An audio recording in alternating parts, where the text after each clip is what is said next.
This Torah 101 podcast is dedicated in loving memory and for the merit of the elevation of the soul of Mansour Faridnia ben Aghajan. May his soul be elevated in heaven.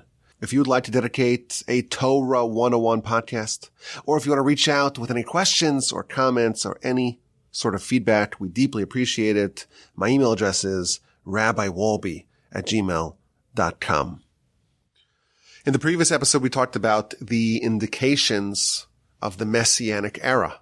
Of course, we're not prophets, and we don't play one on the podcast, but nevertheless, we're trying to understand to the best of our ability what our sages are trying to convey to us when they offer descriptors of features, of elements, of characteristics that are indications of the Messianic era and when that may be imminent or pending.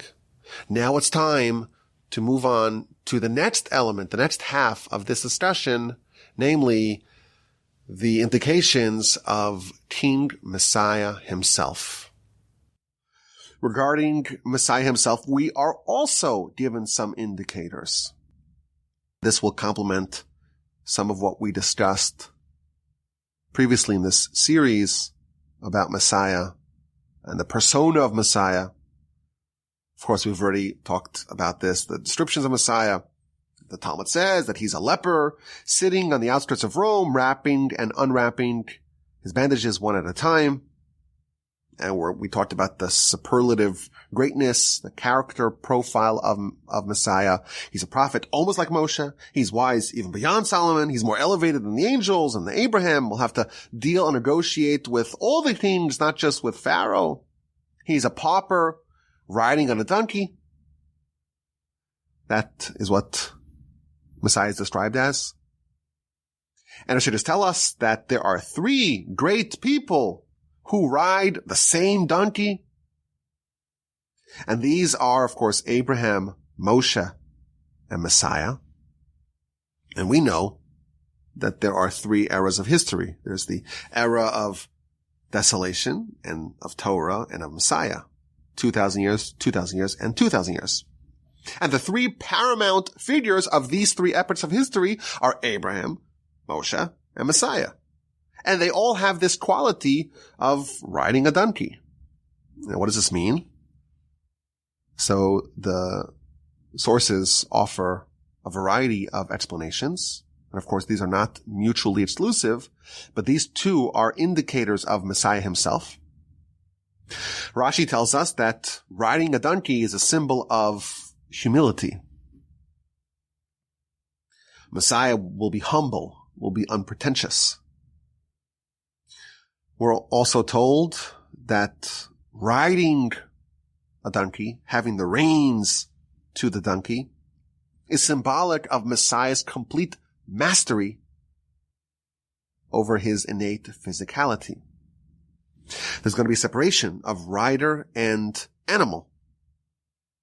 For most of us, for all of us, our physicality and our spirituality are commingled.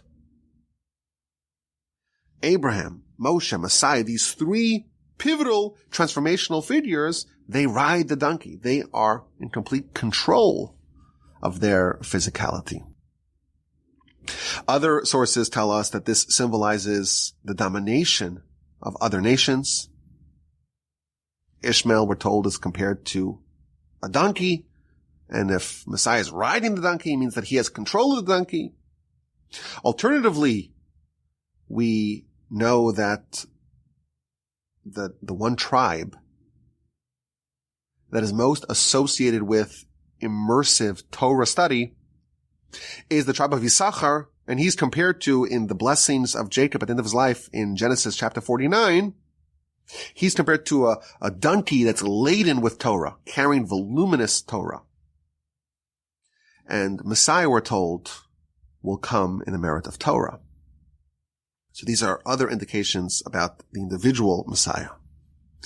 We also learned that Messiah will be able to smell and judge. He's going to be able to sniff things with great prophetic accuracy. And we also learned that this is not necessarily something supernatural. This is the full manifestation of the power, the sheer power of the human soul, and this very lofty soul, without any inhibitions or restrictions. Messiah, we're told, and again, it's hard for us to actually know what this means or how to identify it. But Messiah, we're told, the soul of Messiah is the soul of Adam, or Adam and David and Messiah is one soul. And that's Adam, David, and Mashiach is the first letter of each of those three names is Adam. And that's why Adam donated 70 years of his life to David, because David is Messiah. And Adam is also Messiah, whatever that means. Other sources attribute the soul of Messiah to Moshe. And again, we don't know what anything here means, but we are told about this incredible soul that Messiah is going to possess. Now, these ideas we've talked about in the past, but I want to introduce some more ideas, some more elements, some more indicators that will help us understand more about who Messiah actually is himself and what are the messianic indicators. The Midrash tells us that although Messiah comes from the Davidic line, which is the tribe of Judah, that's only from his father's side. From his mother's side, Messiah comes from the tribe of Dan. Now for us, this means that the characteristics of Dan, as well as the characteristics of Judah, are going to be manifested in Messiah. So we typically think of Messiah as a king, and Judah's the king, David's the king, and Solomon's the king, and that's Messiah. But we're also told that Dan is the other half, so to speak, of this individual. Now, in his blessing to his sons, chapter 49 of Genesis, Jacob revealed to them their characteristics and their destiny. So, of course, Judah was about the monarchy and hinted to David and to Solomon and to Messiah. But then in chapter 49, verses, 16, 17, 18, Jacob addresses Dan. And he compares Dan to a snake. Dan will be a snake upon the way, a viper upon the path. And Dan is going to bite, or this snake is going to bite the heels, that gets our attention, the heels of the horse, and the rider of the horse falls off backwards. Dan is compared in the blessing of Jacob to a snake that bites the heel of the horse and causes the horse to rear up and to chuck the rider off of it. Rashi tells us that this reveals that Dan is able to kill the rider without touching the rider. And typically, if you want to kill something, you have to have some sort of point of contact with that thing. Dan's like the snake. He's able to impact the rider without ever touching it. Now Rashi tells us that this is a prophecy about Samson. Samson killed the enemies of Israel without touching them. He just pushed the pillars of the building and that collapsed the whole building. But if Messiah has, from his mother's side, the elements of Dan, this may be another indicator of Messiah himself, and that is that the impact that he's going to have may be indirect. The sources maintain that unlike David, Messiah will not need weapons to gain the fealty, the loyalty of others. Messiah will not need to use force to gain acceptance. His impact will be indirect. It's going to ripple throughout the world without necessarily having a touch point. a physical touch point. There's something about Dan that's manifested in Messiah, just as the viper indirectly affects the rider of the horse, Messiah will indirectly affect the whole world. There is a cool gematria, if you're into gematrias. The Hebrew word for snake is nachash, and that's precisely the gematria of Mashiach. There's another part of the association with Dan that's relevant to Messiah. We know that Dan had only one son, a boy named Chushim, who was deaf. And the Midrash tells us that Chushim was actually the one who killed Esav. He actually beheaded Esav, decapitated him. We know the story. Jacob died in Egypt, and he was embalmed in Egypt, and then Joseph got permission from Pharaoh to bring him back to the land of Israel, to bury him in the cave of the patriarchs. This is the very end of Genesis.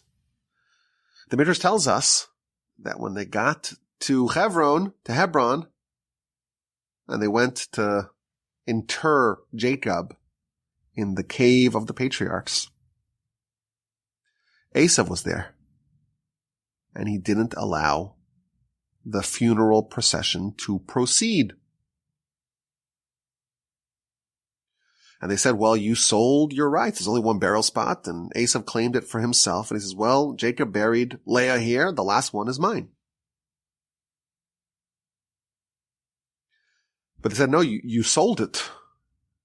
When Jacob went down to Egypt, he made a transaction with Esav. He made a big pile of all the gold and all the possessions that he acquired outside the land of Israel. And he exchanged it with Esav for Esav's burial portion in the cave of the patriarchs. But then Esav says, well, where's the documentation? Show me the proof. And they said, oh no, we forgot the contract in Egypt. So they sent Naphtali to go hustle back to Egypt, to go retrieve that contract. Meanwhile, I was waiting around, and it's a terrible disgrace to Jacob that he's not being allowed to be buried. Now, Chushim is deaf, so he's not really following the proceedings, but he realizes that something is amiss here.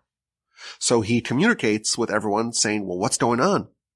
So they point him, well, this guy, Esav, he is preventing the burial from happening.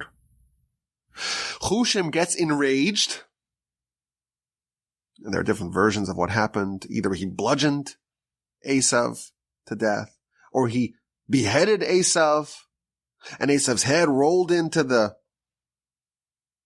cave. And with Esav eliminated, they were able to bury Jacob. And Esav's head remained buried there, and the rest of his body was buried elsewhere. Now, if Dan only had one son, and the mother of Messiah comes from Dan, that means that Messiah comes not only from Dan, but also from Chushim. Now, it is noteworthy, the Kabbalists point out, the word Chushim is spelled Ches, Shin, Yud, Mem. If you scramble those letters, you have Mem, Shin, Yud, Ches. That's Messiah. So not only is Chushim the same gematria as Messiah, it's the same letters. And just as Chushim smote Esav, as we mentioned, the last frontier, the last battle before Messiah is the battle on Mount Seir against Esav. The final grabbing of the heel. And Dan and Chushim and Messiah, part of this whole story is the coming out of nowhere to destroy Esav and to clutch his heel and to overtake him. Now, perhaps there's another wrinkle to this. Chushim is a great hero for what he did. He restored the honor of Jacob. But why was Chushim the only one who ended Jacob's disgrace and killed Esav? How come no one else did that? What about the rest of the family? Why did no one else stand up for the honor of Jacob? You had Judah there, Joseph there, lots of people there. Why did only Chushim take the necessary steps? So there are many answers to this question. But one of them, I think, is germane to our subject. Esav didn't come there alone. When he met Jacob, he had 400 men, warriors. He knew that if he were to block the burial of Jacob, that would not be taken kindly by Jacob's descendants. So he had guards, and they were armed to the teeth, and they were protecting Esav. They expected trouble, and they prepared accordingly. There was only one person that they did not deem a threat. Chushim, he's deaf, he's out of it. That was not one of the people that the bodyguards of Esav, so to speak, were worried about. So they had their eyes on Joseph and on Judah and everyone else. But Chushim, that kid who doesn't seem to have really anything going for him, that's not a threat. And perhaps this is another element of Messiah. Like Chushim, Messiah is unexpected, perhaps the least expected place that it were to come from. So again, we don't know what this all means, but we are told that Messiah, part of Messiah, one of the qualities, one of the elements of Messiah, the individual, is the Dan, and by extension, the Chushim element. And that too is an indicator of Messiah. There's another larger theme about Messiah, and this is slightly related to what we just spoke about. And that is the inauspicious beginnings of Messiah. We're told a lot, no pun intended, about the lineage, about the pedigree of Messiah. And it's not sterling. In fact, it's quite checkered. If you were to just study the unions that serve as forebearers of Messiah, it's quite uncomfortably scandalous. So, of course, we have Lot and his daughters. After Sodom and Gomorrah is overturned, Lot and his two surviving daughters, they are under the impression that the world is over, and therefore they have no choice but to procreate with dad. And on successive nights, Lot is plied with alcohol, and he spends some time with his daughters. The elder daughter produces a son named Moab. Doesn't seem to be immediately relevant. This is the forebearer of the Moabite nation. But we know that one Moabite is Ruth. And Ruth is the great grandmother of David, and thus the progenitor of David, of Solomon, and of Messiah. So if we look back at the genealogy, at the ancestry of David, it does include David and by extension Messiah. It does include that very, very unpleasant union. In addition, it also includes the other very unpleasant and quite scandalous union of Judah and his daughter-in-law Tamar. We remember the story. Judah has 3 sons, and the oldest one marries Tamar, and then he dies, and the second one says, okay, I'll marry her, and then he dies. And Judah says, well, this woman is trouble. And he sends her back home, and she really wants to have a baby from the family of Judah, so she impersonates a prostitute and seduces Judah. It's a crazy story. And Judah doesn't know who she is, gives her some identifying possessions of him. And she becomes pregnant, and he thinks that she's guilty of a capital crime, and at the last second she's spared, and she gives birth to twins. One of them is Peretz. Peretz is the great-grandfather of Boaz, the great-grandfather of David, and thus the great-grandfather, so to speak, of Messiah. Now, Ruth herself, the verse tells us that a Moabite is not allowed to intermarry amongst the Jewish people. A Moabite could convert. They could become Jewish, but they cannot intermarry. And therefore, if they do intermarry, then the stain, so to speak, of being not allowed to join the congregation of God continues indefinitely. And thus, is Ruth even allowed to intermarry amongst the Jewish people? She was a convert, of course, but she was a Moabite convert. Now the verse tells us that, well, lo yavo Ammoni u Moavi. If you read it very, very precisely, it says a male Moabite. But that was only clarified in the times of Samuel.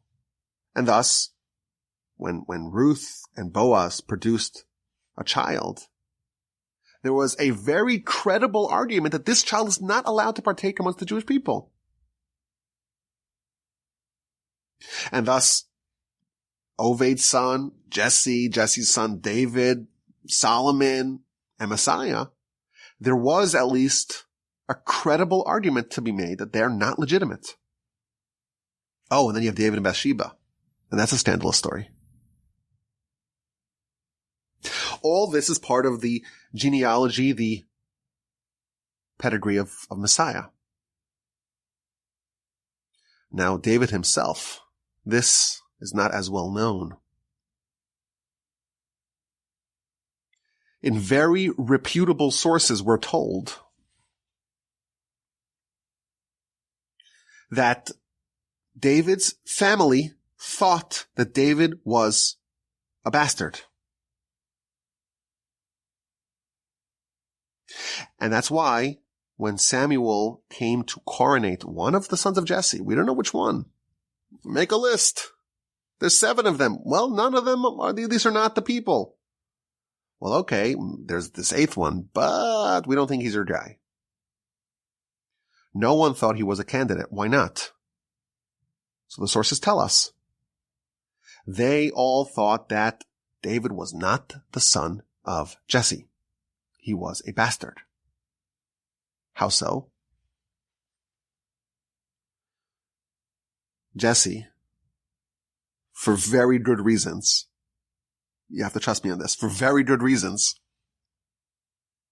summoned his maidservant to be with him. This maidservant, according to the sources, is a reincarnation of Hagar. Put that aside. She told Mrs. Jesse, i.e. the mother of Jesse's children, about Jesse's plan. Jesse had separated from his wife for many years. And now Jesse's telling his maidservant, I want to spend time with you. She tells Mrs. Jesse, his wife, and she impersonates the maidservant and swaps her garments out and sneaks in with Jesse and becomes pregnant. Now, Jesse has separated himself from his wife for years, and she's pregnant. What does that mean? It means that, well, if he's not the dad, someone else got to be the dad. And thus, well, that child's a bastard. And Jesse tells his sons, we have a problem here. Mom is pregnant, and I'm not the dad. And the sons wanted to kill her, and certainly to kill the baby. And Jesse said, no, if you do that, then people will say that you're also not legitimate. So just let this baby be born, and he'll be like your servant. We'll make him a shepherd. He's not really part of the family. That's why David is kind of like unwelcome. He's ostracized. Persona non grata amongst his family.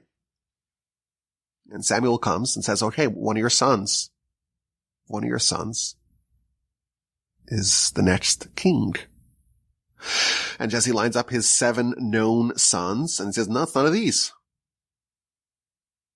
They never think to bring David there because they think that Jesse's not the father. Only then does Samuel reveal what happened. Samuel the prophet says, no, Jesse, David is your son. He's not a bastard. But everyone was under the impression that he was until that point. And again, this seems very, very, very sketchy. And this is again a pattern that we see again and again and again of all the known parents of antecedents of David and thus Messiah. We see this incredible pattern of scandal and controversy. The progenitors of Messiah don't seem to be standard, following protocol, being very orthodox in their behavior. This is not a coincidence. And there are a variety of reasons for this. One idea is that the Talmud tells us any great leader must have some skeletons in the closet, must carry a basket of rodents around their neck, because to be a leader, you have to be humble. And you cannot lord over your constituents. And therefore, if you come from a very checkered past, you don't have this sterling background, you're actually better qualified to be a leader. That's one idea. Another idea, again, these are more elaborate subjects. Another idea is that if you want to have a very, very, very holy soul, the ilk of David and Messiah and Solomon, etc., you must use a back door, so to speak. There are forces that are determined, that are created to try to prevent David, Solomon, Messiah from emerging.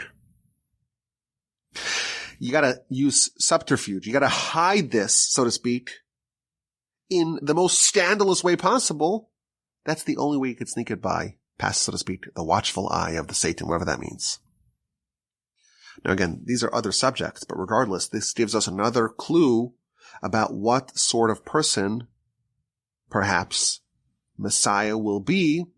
Not necessarily some cookie-cutter candidate.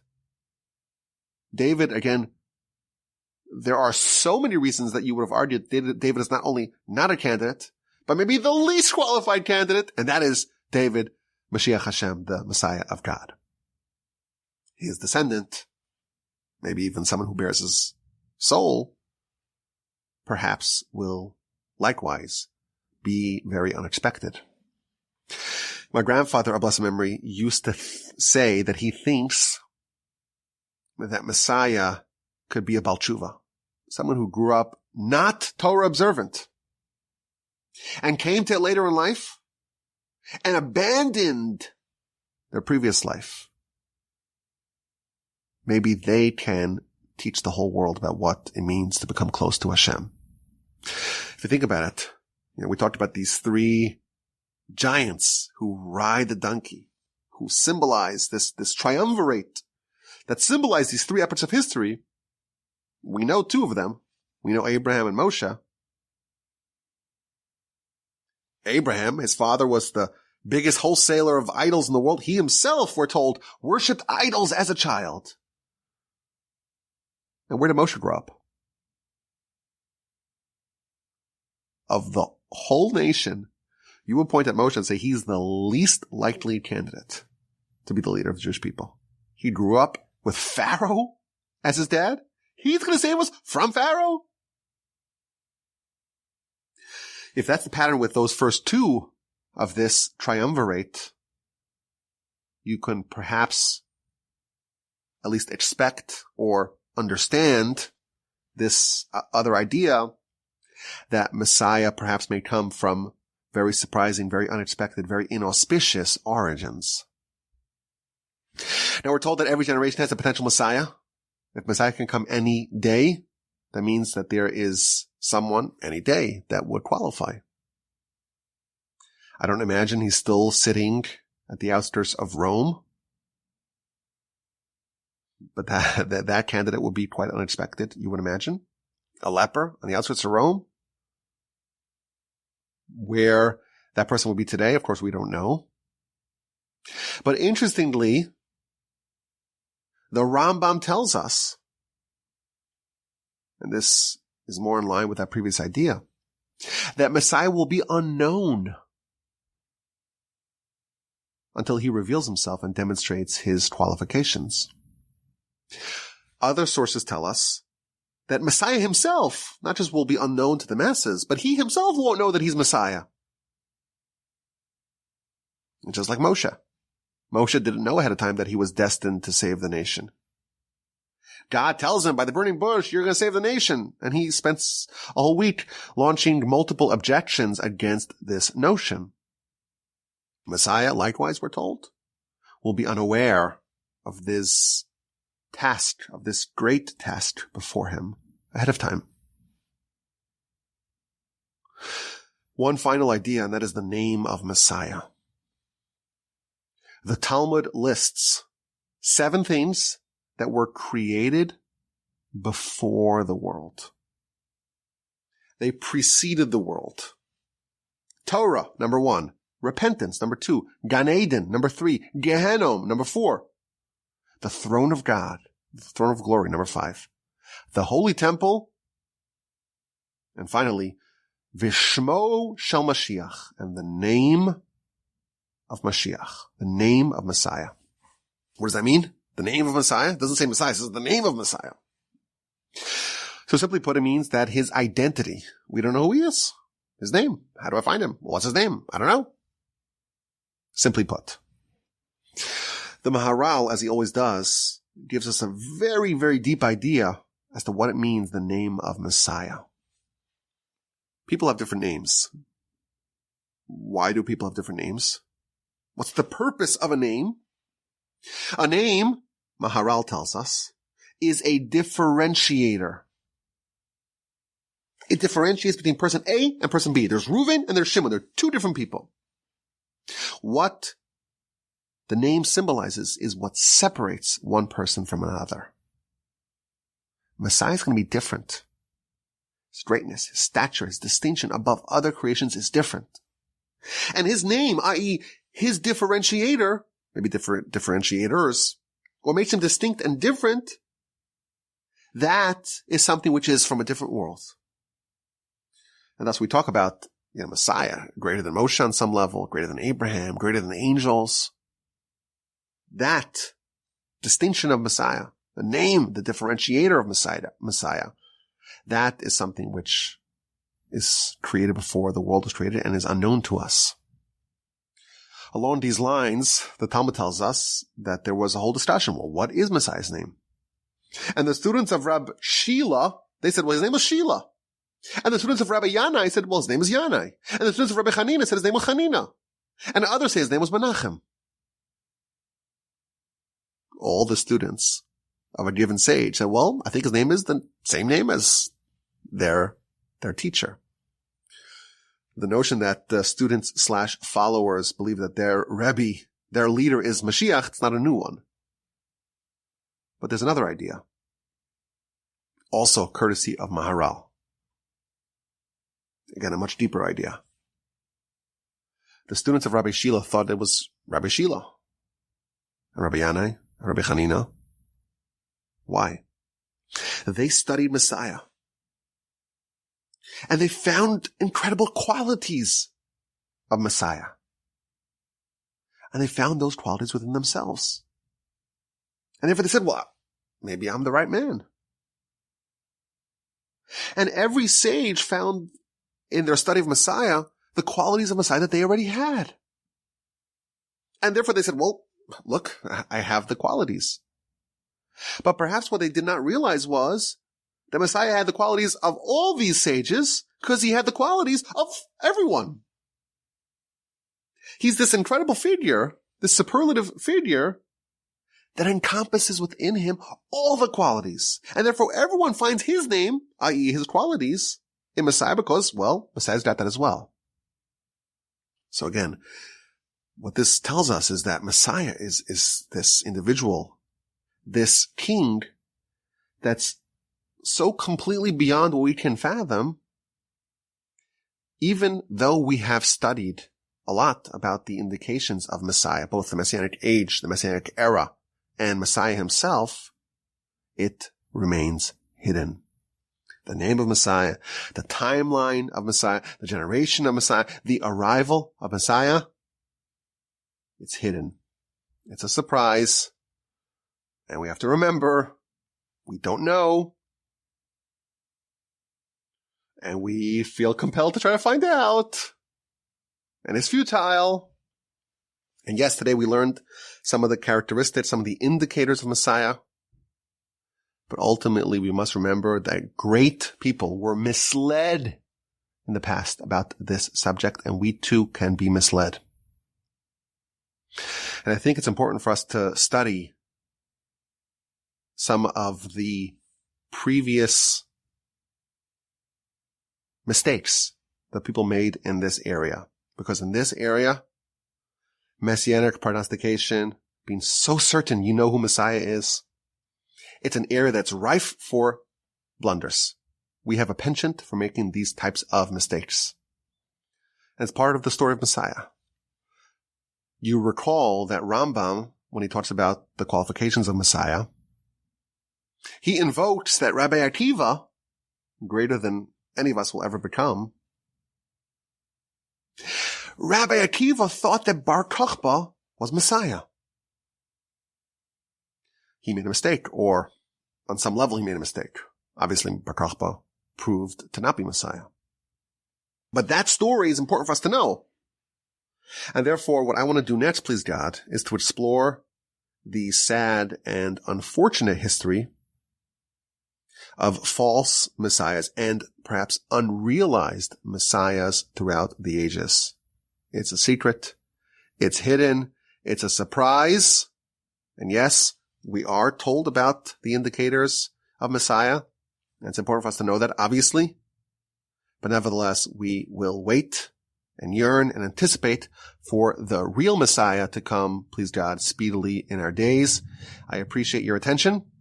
It's great to talk to you from the Torch Center in Houston, Texas.